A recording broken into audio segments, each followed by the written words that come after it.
For 4 long years, Margaret Sinclair lived in a mansion full of wealth, beauty, and silence. Her husband, a powerful billionaire, never touched her, never looked at her the way a wife hopes to be seen. She was surrounded by opulence, yet invisible, a ghost in her own home. And then one evening at a charity gala, everything shifted. A stranger showed interest in her, not for her title, not for her wealth, but for her. And that spark of recognition forced her husband, the man who had ignored her for years, to confront feelings he had buried deep inside. What happened next would change everything. Margaret's world and his forever. Stay with me, because this is not just a story of wealth and marriage. It's a story of invisibility, awakening, and the courage to demand to be seen. Margaret Sinclair stood by the floor-to-ceiling window of her Manhattan penthouse, the soft glow of the early morning sun spilling across the polished marble floors. The city stretched endlessly before her, a mosaic of gleaming glass towers, yellow taxis inching through the streets below, and the occasional pedestrian moving like clockwork through the sidewalks.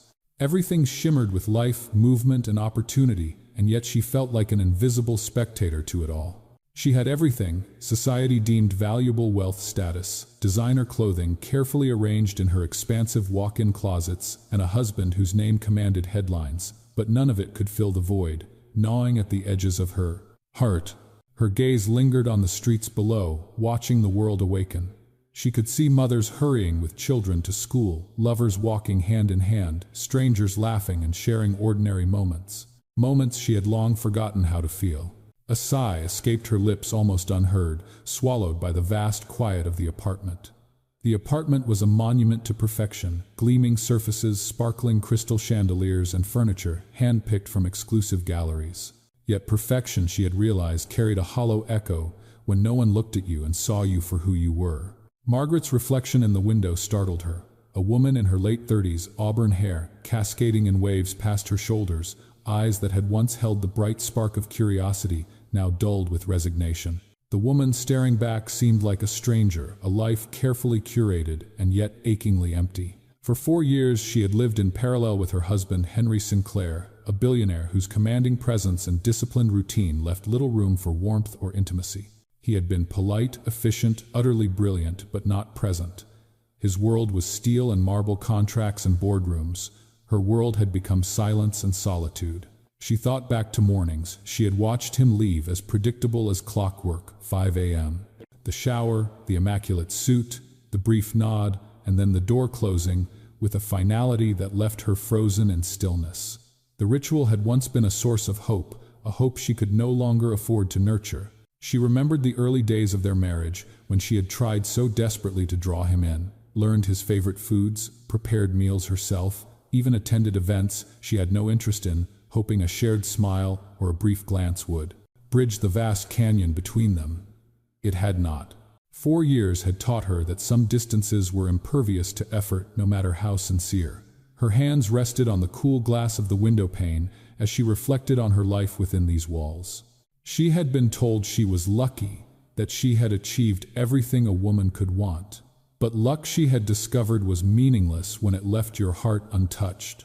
No one noticed the way she lingered in rooms filled with laughter that never reached her. No one asked about her passions, her thoughts, the small joys she still clung to. She was a collection of appearances, a carefully polished accessory in Henry Sinclair's meticulously constructed life. Margaret turned from the window and walked barefoot across the room, the marble floor cool beneath her feet, her silk robe brushing against her ankles. She passed the shelves lined with awards and accolades from galleries she had contributed to, pieces she had created but shared little joy in, for the sense of accomplishment was eclipsed by the emptiness of recognition without connection.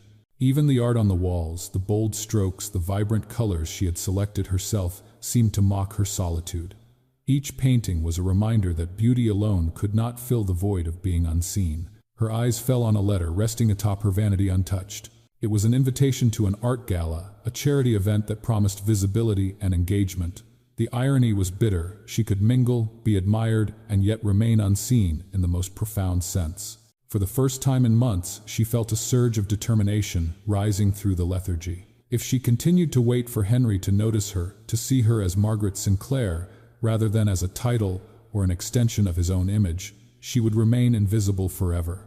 The thought hardened within her like cooled steel. She could not spend another day existing in the shadows of her own life. Margaret sat on the edge of the chaise lounge, fingers tracing the embroidered patterns on the cushions. The silence of the penthouse pressed in, but now it felt less suffocating and more clarifying. She took a deep breath, letting the cool morning air fill her lungs, and for the first time in years, she allowed herself to imagine life on her own terms. A life in which her voice mattered, where her creativity and her passions were not sidelined by obligation or neglect. She would seek meaning beyond the echoing halls of the Sinclair mansion, beyond the polished smiles and silent dinners. Standing again, she straightened her spine and allowed a small, defiant smile to curve her lips. Today marked a turning point, subtle yet irreversible. Margaret knew the path ahead would not be simple. Courage was required to reclaim oneself, especially from a life gilded in luxury yet void of connection.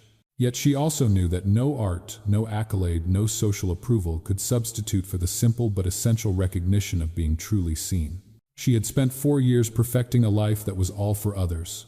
Now she would live for herself. Her reflection in the mirror no longer seemed like a stranger. The green eyes staring back held a flicker of resolve, a tiny spark of rebellion against years of neglect. Margaret Sinclair made her choice. She would no longer drift through the mansion's vast corridors unnoticed. She would seek joy, recognition, and human connection on her own terms. For the first time in years, she felt the stirrings of hope, hesitant, fragile, yet undeniably real. And as the city outside hummed with life, she whispered to herself almost audibly, "I will not be invisible anymore." Margaret Sinclair stepped into the grand hall of the Metropolitan Museum of Art, the air filled with soft murmurs and the delicate clinking of glasses. Crystal chandeliers glimmered overhead, casting reflections across marble floors and the polished surfaces of the exhibition space. The scent of fresh flowers mingled with the subtle aroma of champagne, creating an atmosphere both refined and inviting. Yet, amid the elegance, Margaret noticed the small gestures that reminded her this was a human space. Laughter bubbling from a corner, where 2 artists discussed a piece, a waiter leaning down to listen to a patron's question, eyes lighting up over shared appreciation. She adjusted the emerald gown she had chosen, its hue echoing the green of her own eyes, and smoothed the silk folds at her waist. Tonight, she was not just Margaret Sinclair, the wife of a billionaire who barely acknowledged her existence. She was an individual with a voice, a mind, and a purpose. She had prepared for this evening meticulously, but for once, the meticulousness was about herself, not about meeting expectations. She inhaled deeply, letting the energy of the room wash over her. Her eyes roamed over the art installations, some bold and abstract, others meticulous in detail. A painting of a storm-tossed sea caught her attention. She stepped closer, absorbing the movement of the waves, the turbulence of color and light, the emotion captured in every brushstroke. As she studied the painting, a voice spoke beside her, warm and curious. "Remarkable, isn't it?" Margaret turned slightly startled and found herself facing a man in his early 40s. He had a calm, approachable demeanor, his tailored navy suit understated rather than flashy, and eyes that conveyed genuine interest rather than calculation. "I'm Ethan Caldwell," he introduced himself, extending a hand with ease. "I don't believe we've met before." "Margaret Sinclair," she replied, shaking his hand, feeling a strange warmth in the simple human connection. It had been so long since anyone had approached her with curiosity rather than obligation. Ethan's eyes, attentive and steady, lingered on her expression, encouraging her without intruding. He nodded toward the painting she had been admiring. "I love how the artist captured the power and unpredictability of the ocean. You can almost feel the spray, can't you?" "Yes," Margaret murmured, a small smile tugging at the corners of her mouth. "It's almost alive." Ethan's interest shifted smoothly from the painting to her. "And you? What are you passionate about, Margaret? What makes your heart race in a way the world rarely notices?" The question, simple yet profound, startled her. It was a question no one at home had ever asked, not Henry, not the staff, not the guests at those endless social events. She hesitated, then found herself speaking, words flowing as if released from years of containment. "I've always loved art, creating programs for children who otherwise wouldn't have access. Painting, curating, exhibitions, mentoring, it's where I feel alive." Her voice, soft yet firm, carried the weight of truth she had long hidden. Ethan listened intently, nodding with thoughtful curiosity, his gaze never wandering, never impatient. He shared his own involvement in educational philanthropy, and for the first time in years, Margaret felt seen, not as Mrs. Sinclair, not as a title or a social accessory, but as a person whose thoughts, passions, and dreams mattered. She felt a lightness in her chest, a fluttering of hope that had been dormant for too long. They moved through the gallery together, discussing artists' techniques and the children's programs Margaret had dreamed of implementing. Each word exchanged felt natural, effortless, and exhilarating. Margaret laughed freely, a sound that startled her by its own rarity. For the first time in what felt like an eternity, she realized she was smiling for herself, not performing for others. Across the room, Henry Sinclair circulated among investors and socialites, unaware of the quiet revolution happening nearby. Margaret didn't seek his attention. She had ceased waiting for it. Instead, she allowed herself to be fully present in a conversation that recognized her intellect, her creativity, and her humanity. Ethan paused by a sculpture, turning to look at her with genuine interest. "Have you ever thought about starting a program that brings art into schools that really need it?" he asked gently. Margaret's eyes lit up with an excitement she hadn't allowed herself to feel in years. She nodded, words tumbling out as she described her ideas, the obstacles she'd imagined, the children she wanted to reach. Ethan listened, asked questions, and offered suggestions, validating her vision without overshadowing it.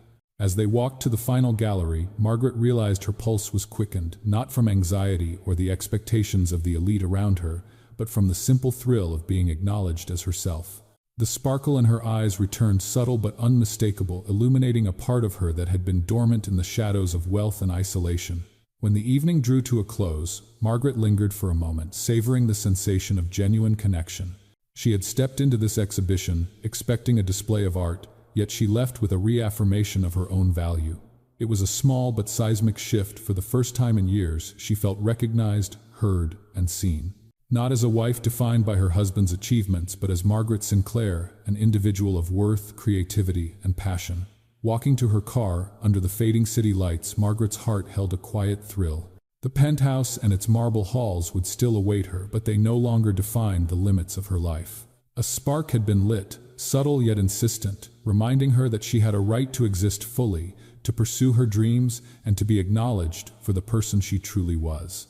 And for the first time in years, Margaret whispered to herself with resolve and a hint of wonder, "I deserve to be seen." Margaret Sinclair arrived at the modest art studio tucked into a quiet corner of Manhattan, the building itself unassuming compared to the gleaming towers she was used to. The brick walls bore traces of past creativity, paint splatters, sketches pinned in haphazard lines, and the faint scent of oil and charcoal that hinted at countless hours of imagination. It was raw, unpolished, and alive in a way the penthouse never was. She felt an unexpected thrill as she stepped through the door, her heels clicking softly on the wooden floor, echoing through the space like a heartbeat of possibility.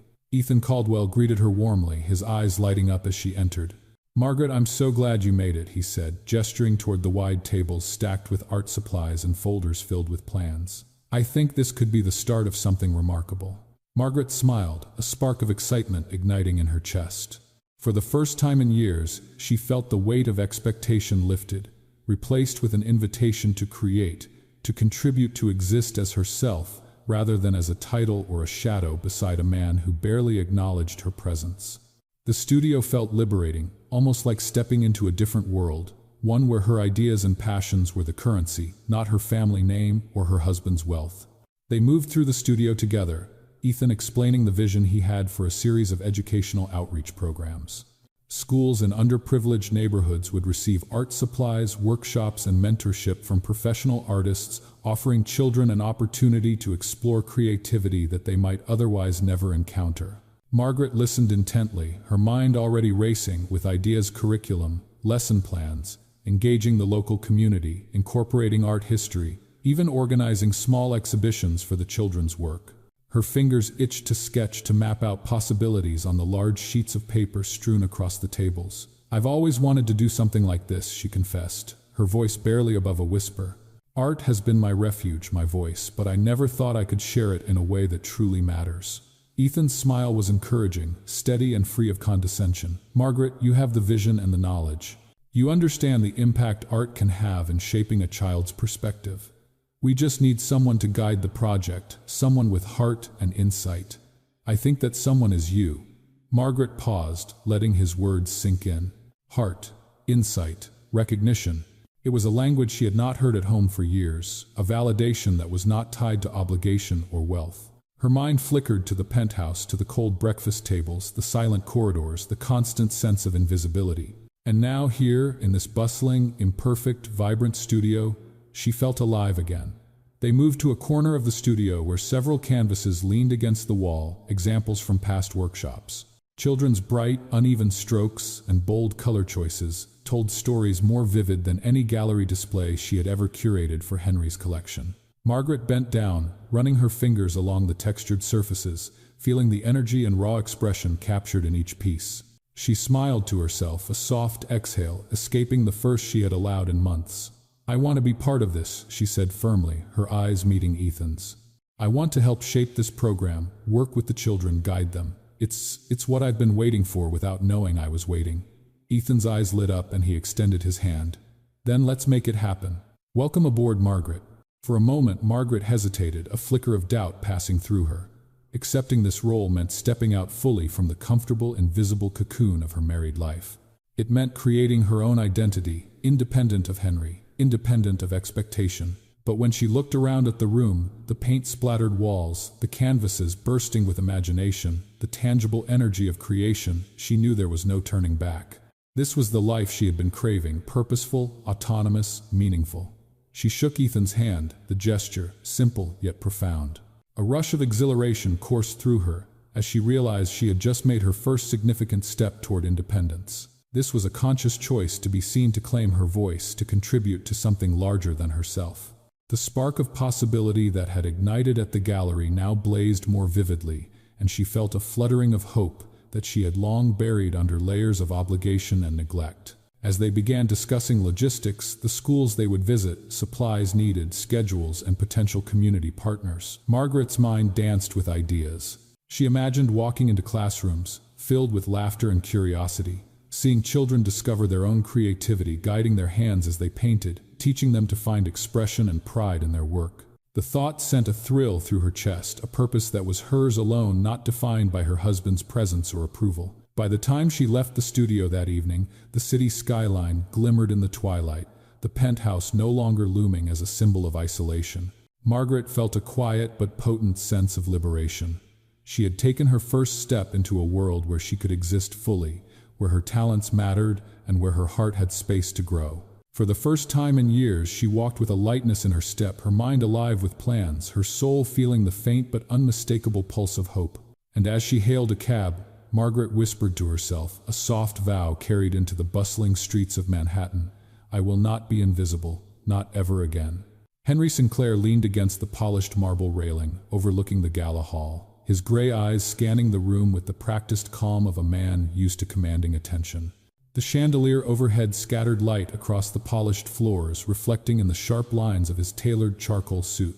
He should have felt in control. After all, he had spent decades mastering the art of presence, influence, and authority. Yet tonight an unease tugged at him, subtle at first, like the faint echo of a distant warning he could not ignore. Margaret was across the room, standing near a sculpture of swirling bronze and steel, her emerald gown catching the light as she tilted her head, laughing. And it wasn't a polite, measured laugh the way society demanded. It was real, unrestrained, alive. Henry's chest tightened unexpectedly. He knew that laugh. It wasn't for him. For 4 years, it had been absent in their home, a casualty of his distance and preoccupation. Now it rang out in the hands of someone else's attention. He followed her with his eyes as she conversed with a man whose calm demeanor seemed to allow space for Margaret to be herself. Ethan Caldwell, he reminded himself, a philanthropist, artist, and now disturbingly attentive companion. Henry's mind raced, the usual analytical clarity clouded by an unfamiliar thrum of alarm. He had long believed that his wealth, his power, and his indifference would keep Margaret in her place. She had remained dutiful, quiet, unseen, not for lack of spirit, but because he had not allowed space for it to emerge. And now that carefully contained equilibrium threatened to unravel. Henry shifted his weight, trying to steady the knot in his chest. He watched as Ethan leaned slightly closer, listening intently to Margaret's animated words, nodding at her suggestions, gesturing in ways that encouraged her expression rather than interrupting it. Margaret's hands moved freely, illustrating points with graceful motion, her eyes bright and engaged. Henry's throat tightened. He realized almost with disbelief that he had never seen her like this, not really. She was radiant, luminous, a version of herself he had stifled without noticing. A flicker of something sharp pricked at him, jealousy. He hated that he felt it. For so long he had lived by discipline and logic, by the precision of schedules and the measure of results. Emotions were a luxury, and desire was to be controlled, subdued, hidden. And yet here it was unavoidable, the realization that he could lose her. That his inattention, his emotional absence, might have created a space in which another could step in and claim her attention and admiration. He clenched a fist, subtly trying to repress the rising turmoil. The gala carried on around him, conversations about donations, art critiques whispered over flutes of champagne, soft laughter weaving through the polished hall. But Henry felt disconnected, isolated in a storm of unexpected feeling. His gaze did not leave Margaret, and each laugh, each smile directed toward Ethan, carved a new layer of anxiety into him. For years, Henry had maintained a carefully constructed emotional distance. He had believed that showing affection or desire would make him vulnerable, as his father's life had taught him love misplaced could destroy a man. He had avoided intimacy, avoided risk, believing that control and order were protection. Yet now, observing Margaret engaged and alive, he confronted the reality that he had underestimated the consequences of absence. He was losing her. A flash of panic coursed through him. The thought was visceral, an unfamiliar raw sensation, the possibility of Margaret's independence, her emerging identity, her ability to be fulfilled without him. He had not considered that she could thrive outside his sphere, that she could be seen, appreciated, and admired for her own talents. And now here she was, thriving, vibrant, captivating attention in a way that he had never inspired. Henry's hand tightened around his champagne glass, the crystal sweating in his grip. The room's elegance felt suddenly stifling, the carefully orchestrated environment failing to contain the emotional reality that pressed upon him. Every detail, the way Margaret's eyes sparkled when she spoke, the subtle warmth of her laughter, the confident tilt of her head, was a reminder of the void his indifference had created. And with each passing moment, the fear grew gnawing at the edges of his composure. He realized he had never truly known her, not in the way she deserved, not as a person with passions, ideas, and vibrancy. 4 years of proximity had been illusion, a life lived side by side yet apart, a marriage reduced to appearances and duty. And now, watching her animatedly exchange ideas, watching her inhabiting her own joy, he understood that absence had consequences. He could feel the stakes for the first time, a raw, unmediated awareness of what he might lose if he did not act. Henry exhaled slowly, trying to summon the calm, commanding presence he was known for. But the truth was undeniable. He was really seeing Margaret in a way he had not allowed himself to for years. And the thought that she might continue on this path, radiant and independent without him, ignited a deep, unfamiliar urgency. Margaret laughed again, tossing her head slightly, and something in Henry shifted. The realization settled like cold steel in his chest. He had been ignoring her all this time, and now the consequences were in full view. He could not unsee it, could not unfeel it. His grip on control faltered, replaced with a desperate need to reclaim what he had taken for granted. For the first time, Henry Sinclair understood fear, the fear of losing the one person whose presence he had once assumed he could take for granted. And he knew, in that quiet, elegant, bustling room, that the path forward would demand more than words or perfunctory attention. He had to act, and the possibility of losing her entirely, of watching her light flourish elsewhere, left a hollow ache in his chest that he had never anticipated. Margaret Sinclair entered the penthouse study, the late afternoon sunlight, filtering through tall windows and casting long shadows across the mahogany floors. The room smelled faintly of old leather and polished wood, familiar, yet somehow oppressive tonight. Henry sat behind his massive desk, a ledger and tablet open before him, his posture rigid, the gray of his suit echoing the steel in his eyes. He looked up as she entered, a half smile, flickering briefly, then vanishing. "Margaret," he said, voice controlled, smooth as if rehearsed. "You're back earlier than I expected."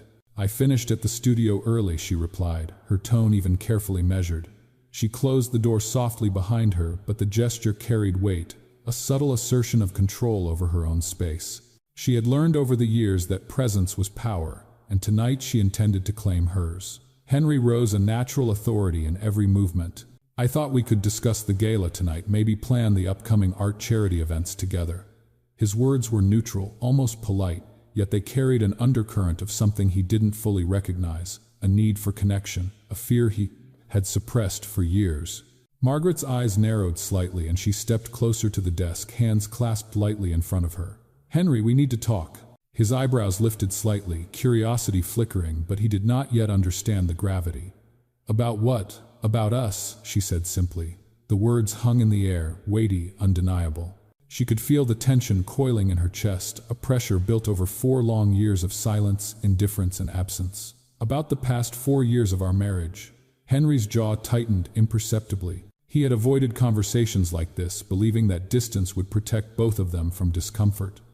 Yet now, confronted with her calm, determined presence, he felt the first stirrings of unease he could not dismiss.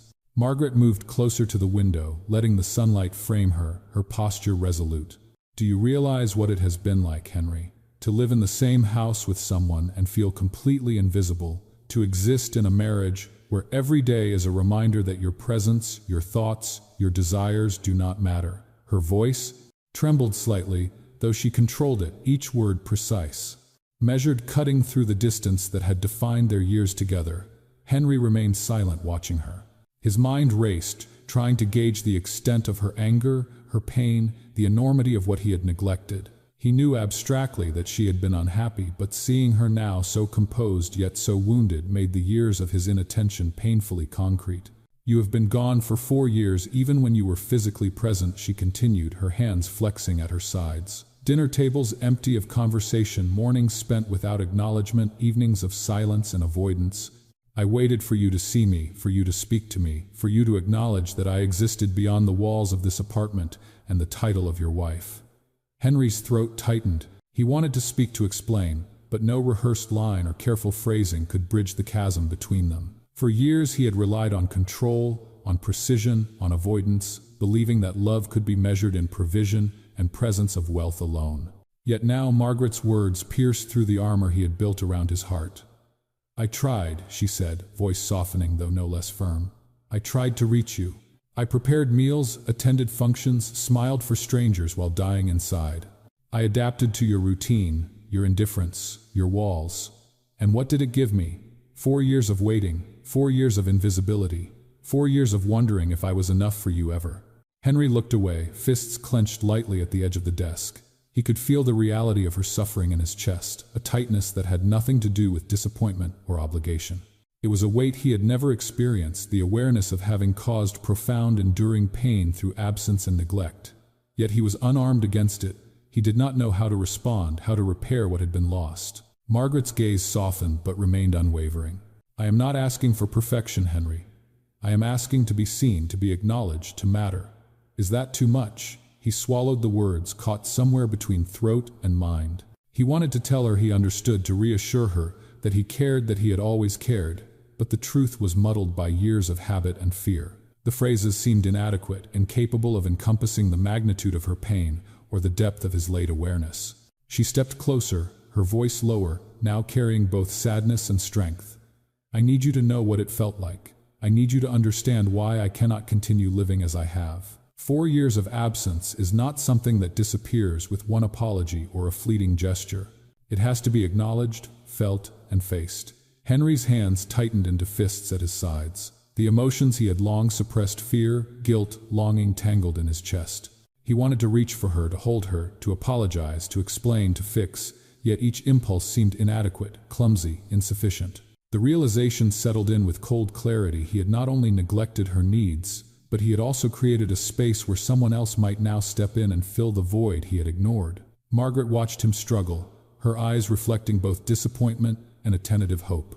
"I need to know that you understand," she said softly but firmly. "Because I cannot continue like this. I cannot continue to exist in the shadow of a man who does not see me." Henry exhaled slowly, the first visible crack in his composure. He understood her pain, he felt the weight of it, yet he did not know how to bridge the gap. The silence between them was thick with unspoken regret and tentative realization. Margaret's presence, so steadfast and demanding of acknowledgement, was a mirror to his own shortcomings, and for the first time he felt the fear of losing her, not just her attention but her trust, her spirit, her essence. And as the penthouse study's quiet wrapped around them, Henry Sinclair understood in that tense, suspended moment that he could not undo the past, only confront it. But he still did not know how to answer. The silent, piercing question in Margaret's eyes, Would he be able to change in time to reclaim what he had nearly lost? The grand ballroom of the downtown Manhattan hotel shimmered under crystal chandeliers, the polished floors reflecting the gleam of formal clave attire and glittering jewelry. Waiters moved seamlessly among clusters of investors and philanthropists, offering flutes of champagne and delicate hors d'oeuvres, while soft classical music floated from a string quartet tucked into a corner.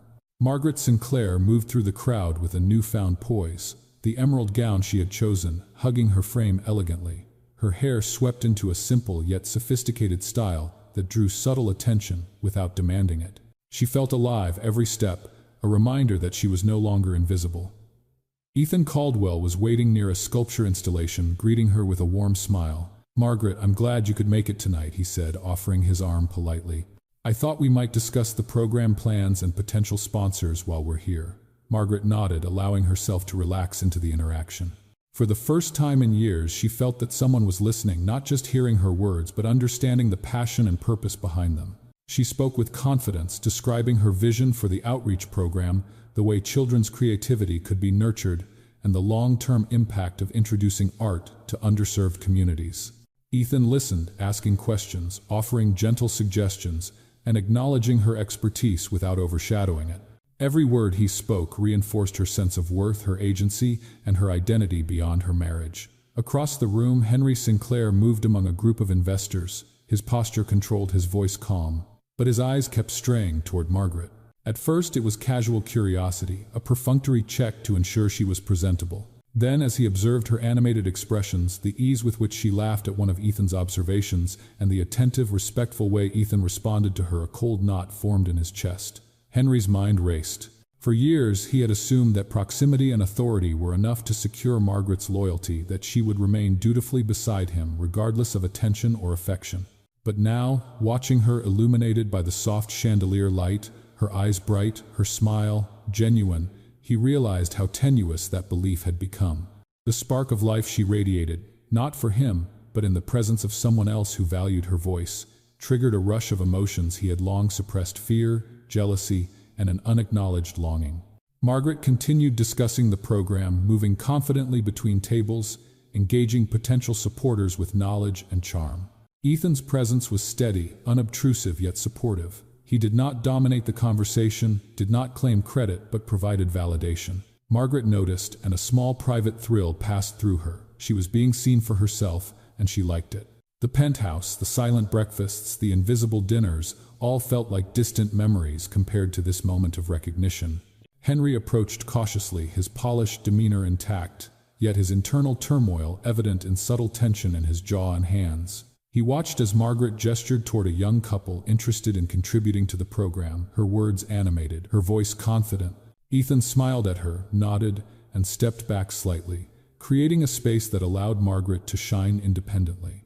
The sight was simultaneously intoxicating and terrifying for Henry. He stepped forward, entering their small circle, and felt the sudden heat of urgency.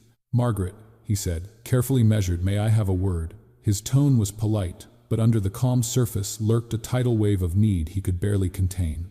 He had waited years to acknowledge the depth of his emotions, and now the possibility of losing her, truly losing her, to a life independent of his influence drove him to action. Margaret turned toward him, meeting his eyes evenly. There was no fear in her gaze, only clarity and strength. "Of course, Henry," she replied, her voice steady. She had rehearsed nothing, yet her confidence was palpable. She would not shrink, would not allow him to dominate the narrative she was reclaiming for herself. For a tense moment, the room seemed to fade away. Investors continued their conversations, waiters continued their service, but Henry's focus narrowed to the woman standing before him, the woman whose life he had ignored, and whose attention he now fought to reclaim. Margaret felt the weight of his gaze, the urgency, and yet she did not falter. This was her moment, her identity, her choice. Ethan, perceptive and respectful, subtly stepped aside, offering Henry the space to confront his own feelings without diminishing Margaret's agency. Margaret noticed the gesture, a silent acknowledgement that while Ethan's role was supportive, the power of recognition and reconciliation belonged to the parties directly involved. She took a measured breath, centering herself in the midst of tension and anticipation. Henry spoke, voice lower, now carrying the intensity he had long buried. "I've been distant, I know. But But seeing you now, thriving, radiant, I realize how much I've taken for granted." His words faltered slightly, honesty slipping through cracks in his polished veneer.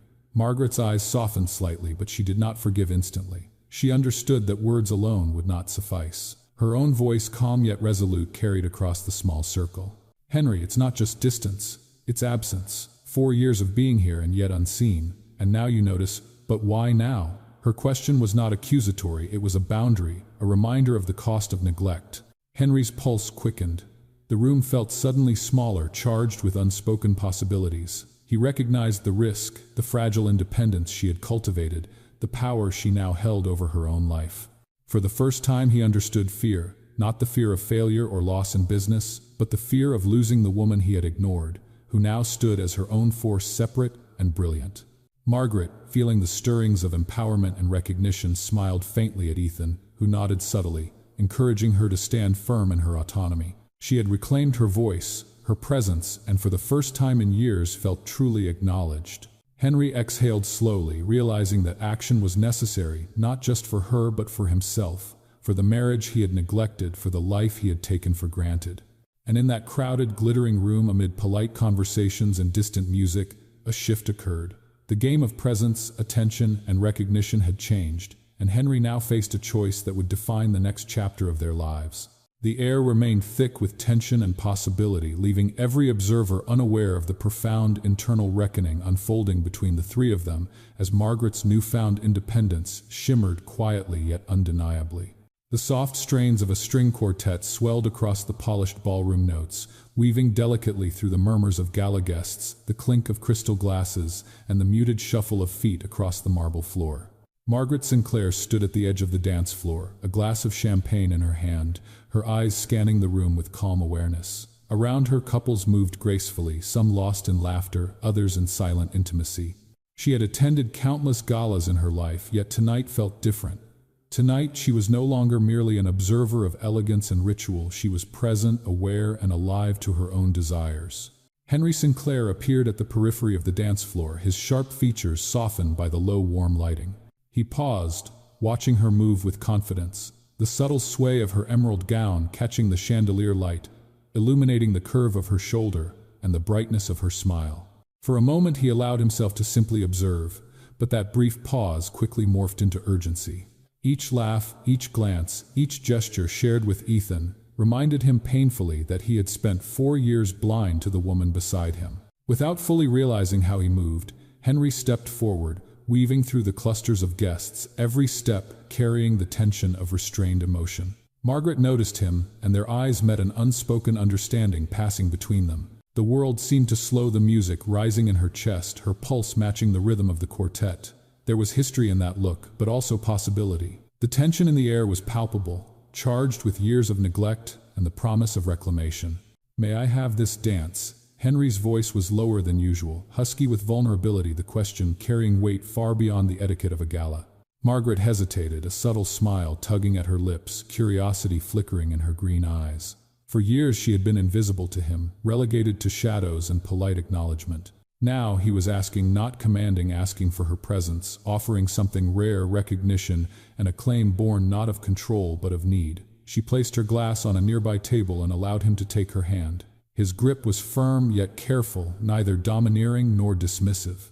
The moment their hands met, a current of unspoken tension passed between them and the world outside. The circle of the dance floor fell away.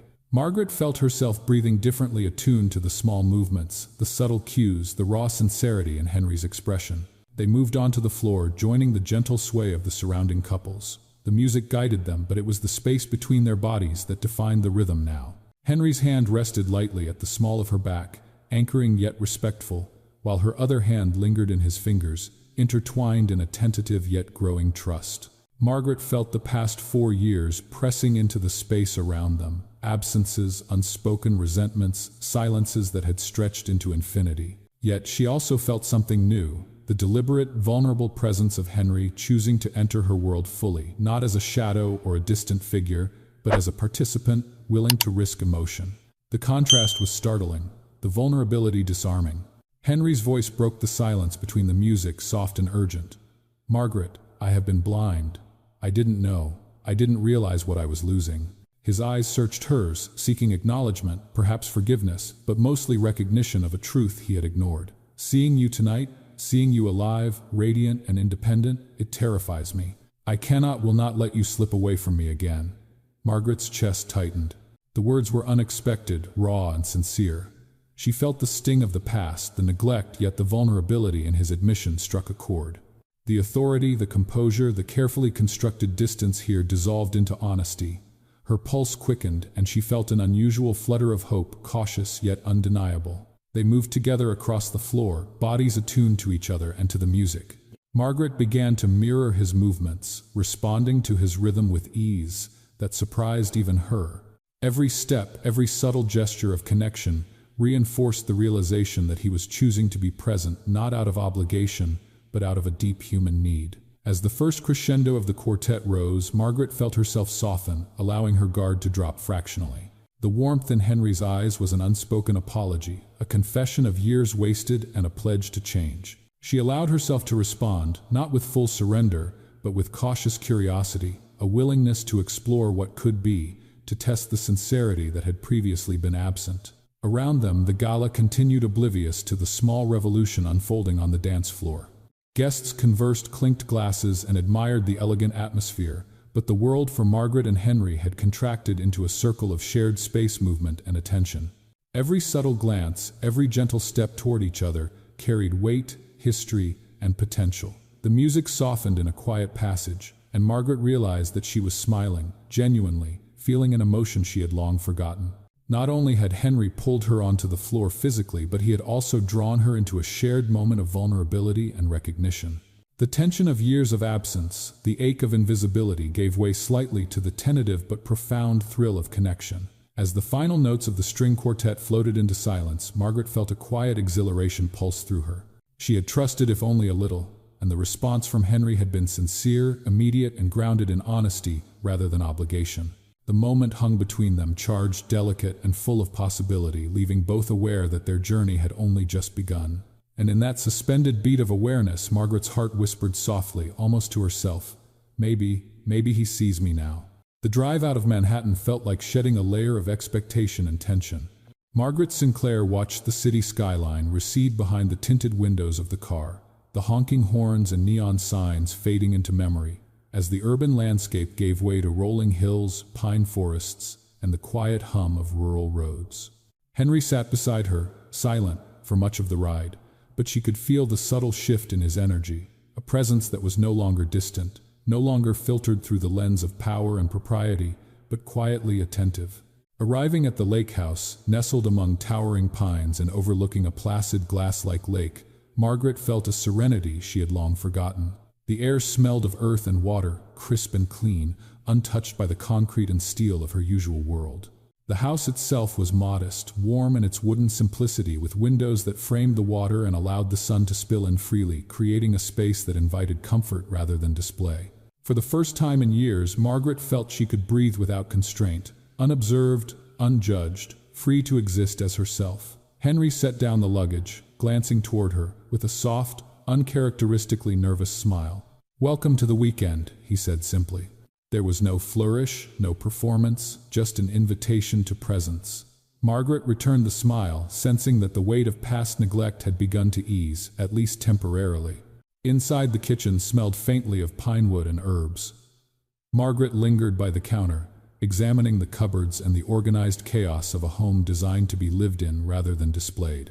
Henry, without announcement, began preparing a simple meal: scrambled eggs, fresh fruit, coffee brewing on the counter.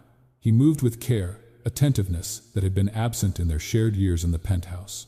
Watching him, Margaret realized she had never truly seen him like this, relaxed, competent, focused not on business, but on the act of caring for her and for the space they now shared together. She allowed herself a small, incredulous smile. "You cook?" she asked, teasing lightly, though there was genuine warmth in her voice. Henry glanced over an amused but modest shrug accompanying his smile. "I do when it matters," he replied softly. "And this matters." His eyes held a rare openness, unfiltered by the walls he had built around himself for so long. Margaret felt a flutter of hope. She recognized that he was not performing for her approval but engaging genuinely, an effort born of intention and care rather than obligation or show. They ate together in the quiet light of the lake house. No staff, no guests, no distractions. Conversation flowed easily, sometimes punctuated by laughter, sometimes quiet, thoughtful pauses. Margaret shared her vision for the art programs, her fears about overcommitting the challenges she had imagined. Henry listened, genuinely invested, offering insight and support without asserting control or judgment. The exchange felt revolutionary to her, a testament to the possibility of connection built not on hierarchy, but on mutual respect and attention.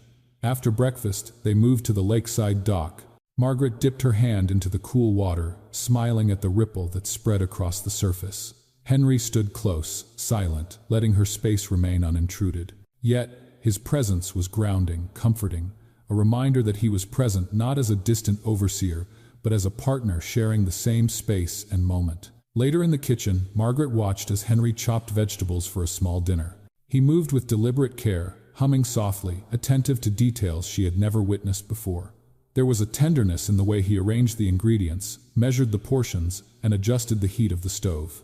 Margaret felt a warmth rise in her chest, a mixture of surprise and gratitude.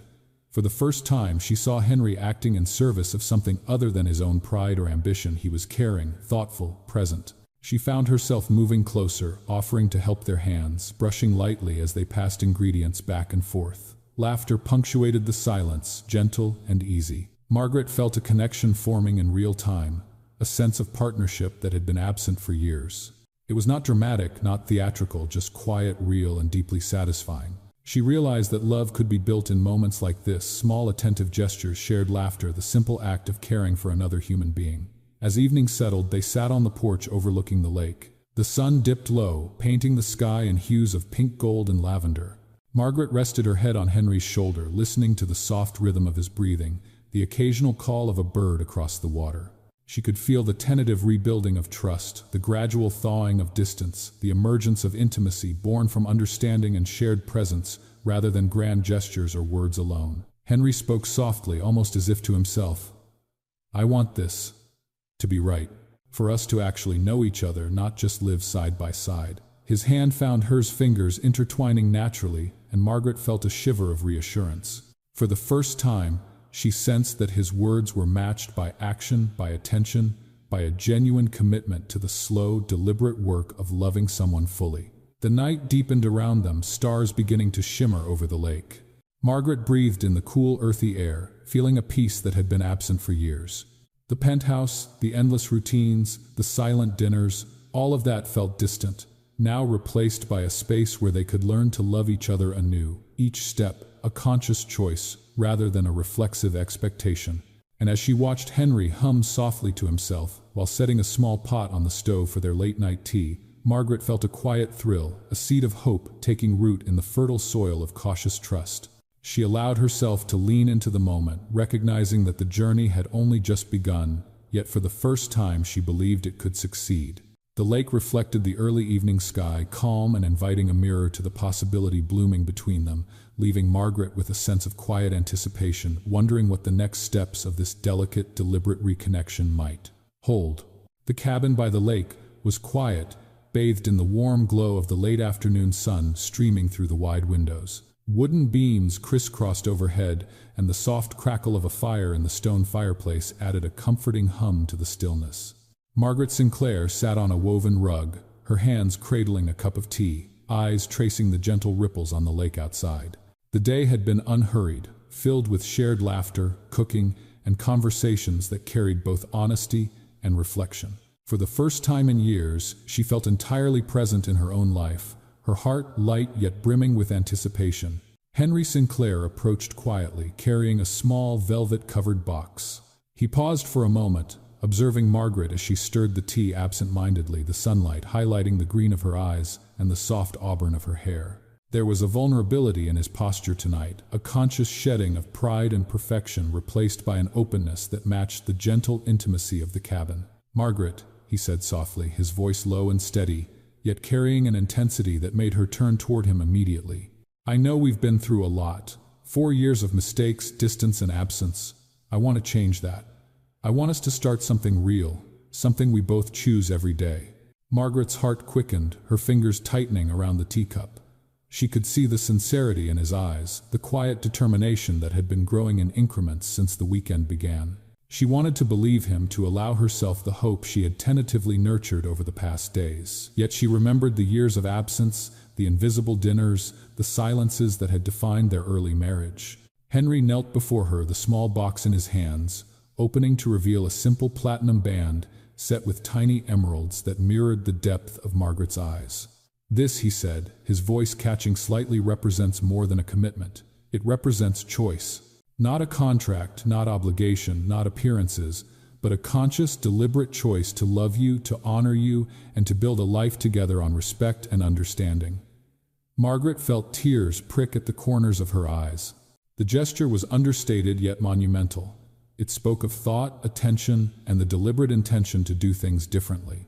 Her mind raced through the past, the years of being unseen, the silent corridors, the hollowed-out hope, and now contrasted with the man kneeling before her, offering a promise shaped by awareness, by vulnerability, by a willingness to learn and grow. Henry," she whispered, her voice trembling despite the effort to steady it, "I can't." Her hand rose hesitant, and he gently took it, slipping the ring onto her finger beside the original engagement band. The emeralds caught the firelight, sparkling with understated brilliance.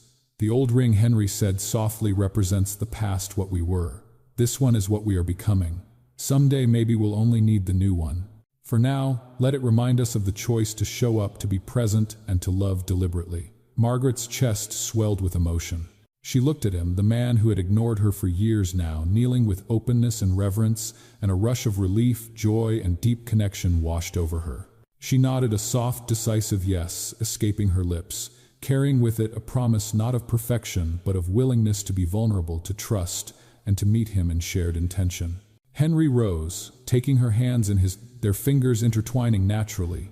A wave of tenderness and exhilaration coursed through both of them. The firelight flickered across the room, dancing on their faces as if reflecting the new energy of their relationship. One built not on expectation or status, but on recognition, respect, and deliberate affection. Margaret traced the curve of the ring on her finger, feeling the weight of symbolism and sincerity. It was more than a piece of jewelry. It was a manifestation of choices made consciously, a daily commitment to care, to communicate, and to nurture the fragile yet potent bond they were now cultivating. The intensity of the gesture made her heart ache with gratitude and love, tempered by the humility of knowing how far they had come to arrive at this point.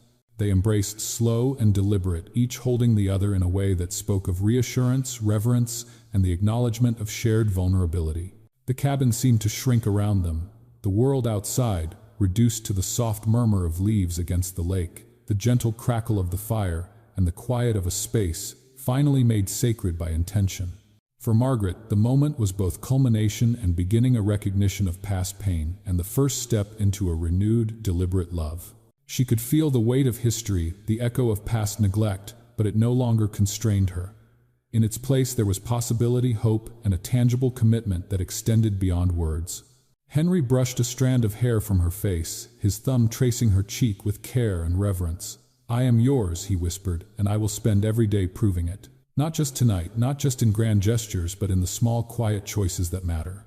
Margaret leaned into his embrace, allowing herself to absorb the profound emotion that radiated from him. She felt seen, valued, and cherished in a way that had been absent for too long. Her heart, once tentative, now swelled with a mixture of relief, joy, and anticipation for what lay ahead. Outside, the lake reflected the evening sky, calm and infinite, as if bearing witness to the silent vow they had exchanged. Margaret pressed her forehead against Henry's chest, closing her eyes, feeling the steady beat of his heart, and allowed herself to imagine a life built on choice, connection, and love, consciously nurtured. And in the quiet intimacy of the cabin, surrounded by the warmth of the fire and the gentle hush of the lake, Margaret felt a profound surge of emotion, a bated breath that spoke of joy, possibility, and the beginning of a love redefined. The morning sunlight spilled through the north-facing windows of the penthouse studio, painting the walls with soft gold light that mingled with the vibrant colors of Margaret Sinclair's easels and canvases. The room, once a quiet sanctuary of solitary reflection, now pulsed with shared energy. Henry Sinclair sat beside her, sketching preliminary designs for a community art exhibit, while Margaret added bold strokes to a canvas of her own creation. The air was fragrant with turpentine, fresh paint, and a faint hint of coffee, the ordinary sense of creation that now carried extraordinary meaning. Margaret glanced up from her work, meeting Henry's eyes across the studio. There was a calm intimacy in the exchange, a silent acknowledgement of shared presence that had been absent for far too long. Neither words nor grand gestures were needed. The simple act of being together, attentive and fully engaged, carried more weight than any spectacle could. Her hand traced a bright swath of color across the canvas, and Henry's gaze followed the movement, appreciating not only the art, but the woman creating it. Breakfast had been a quiet affair that morning, shared over fresh fruit, crusty bread, and lightly scrambled eggs. Conversation flowed naturally, discussing plans for the outreach program, the schools they would visit, and the children they hoped to inspire. Laughter punctuated the discussion, gentle, unforced, and genuine. Margaret realized with a small private thrill that these ordinary moments, once hollow and perfunctory, were now infused with intention and meaning. After their meal, they walked through the gardens surrounding the penthouse, the early morning air crisp and fragrant with the scent of blooming flowers. Henry reached for her hand, a simple gesture laden with reassurance and continuity, and Margaret intertwined her fingers with his, letting herself feel the warmth and stability of a presence earned rather than assumed. The gardens, meticulously maintained yet alive with the subtle chaos of nature, mirrored the life they were building. Deliberate yet flexible, structured yet nurturing. Margaret's mind drifted to the past, the years of silent dinners, cold corridors, and invisible mornings. She had carried the weight of neglect for so long, believing that love could be measured in proximity and provision. Yet, here amid the quiet beauty of their co-created world, she understood that love was not a static gift, but a choice made daily consciously with attention and care. The recognition that Henry was now willing to make that choice and to allow her to do the same brought a profound sense of peace. In the studio later that afternoon, they worked side by side, occasionally exchanging glances or brushing hands as they passed materials. Margaret paused, letting herself observe Henry in this ordinary yet extraordinary role, attentive, curious, responsive. He asked her opinion, sought her input, and acted with consideration for her vision, no longer imposing his authority or judgment. She felt a subtle, steady joy rise in her chest. This was love expressed through consistency, through the small but meaningful decisions, to engage, to communicate, to participate fully in each other's lives. Henry broke the silence, at one point, his voice low and tender. "Margaret, I know I can't undo the past, but I want to choose differently every day. Even the small things, even the mundane moments. I want to show up for you, for us." Margaret smiled, a warmth spreading through her that was not merely relief but a deep-seated contentment. "I see that, Henry, and I want the same for us every day. Not perfection, just presence, honesty, and attention. That's what matters." As the evening descended, they prepared a simple dinner together, chopping vegetables, arranging plates, and sharing quiet jokes. The routine felt comforting, the repetition not tedious but grounding. Margaret realized that these small, ordinary acts, once overlooked, once taken for granted, now carried profound significance. Each meal shared, each conversation held with attention, each brushstroke in the studio was a choice to nurture love rather than neglect it. After dinner, they walked through the penthouse gardens, the city lights glittering faintly in the distance, mingling with the soft glow of the landscaping. Margaret paused, taking in the moment, the clarity of the present and the deliberate care they were investing in each other. She felt a sense of gratitude, not for grandeur or luxury, but for the commitment to presence, the decision to engage, and the willingness to be vulnerable and open. Henry's arm found hers naturally, their hands entwining without conscious thought. "Happiness," he murmured, "is not a destination, but a journey chosen together, hand in hand, heart to heart." Margaret pressed her head lightly against his shoulder, breathing in the quiet strength of his presence. She felt the steady rhythm of their mutual commitment, the comfort of shared vulnerability, and the thrill of anticipation for the life they were now choosing to build day by day. Their laughter, their quiet conversations, their shared work, and even the mundane tasks were now infused with intention and care, forming the foundation of a love both resilient and tender. As they paused to watch the city below, the reflections of light dancing on the glass and water, Margaret understood that their journey was ongoing. There would be challenges, missteps, and moments of doubt, but now they had learned the rhythm of choice, the power of presence, and the extraordinary impact of ordinary gestures made with intention. The future stretched before them wide and open, and for the first time, she felt fully ready to walk it hand in hand with Henry, heart in heart, each day, a deliberate act of love.